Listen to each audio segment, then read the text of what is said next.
एक दिन एक छोटे से गांव में एक भिखारी जिंदगी गुजार रहा था।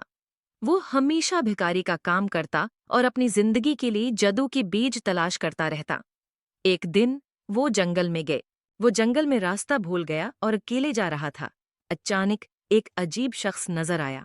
इसके हाथों में एक बड़ा सा बैग था जिसमें मुख्तलिफ रंगों के बीज थे। भिखारी ने अजीब शख्स से पूछा, आपको ये बीज कहाँ से मिली? अजीब शख्स ने मुस्कुराकर जवाब दिया, ये बीज जादू की हैं।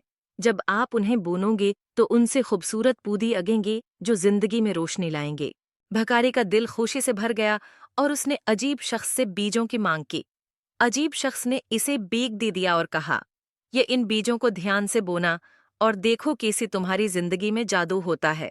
भिखारी खुशी से वापस गांव आया और बीजों को बोनने लगा। वो दिन रात मेहनत से काम करता रहा और बीजों को देखता रहा। कुछ दिनों बाद इसके पास खूबसूरत पौधे निकल आए जिनमें कुछ शहद की पहुल और कुछ मीवी थी। भिखारी की जिंदगी में खुशियों की बरसात शुरू हो गई। लोग उसकी खूबसूरत पौधों को देखकर हैरान हो गए और उन्होंने भिखारी से बीजों के बारे में पूछा। भिखारी ने उन्हें अपनी कहानी बताई और जादू की बीजों की मदद से खूबसूरती को पैदा करने का राज बताया।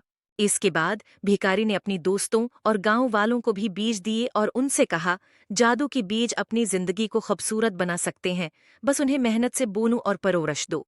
गांव वाले भी उसके कहने पर बीजों को बोने लगी और उनकी जिंदगियों में भी जादू आने लगा। इसके बाद वो सब भाई बन गई और उनकी जिंदगियां मिसाकीत और मोहब्बत से भर गई। इस कहानी से ये सबक मिलता है कि मेहनत और जदों की मदद से हर काम मुमकिन होता है, और अगर हम अपनी जिंदगी को बेहतर बनाना चाहते हैं तो हमें मेहनत और लगन से काम लेना होगा।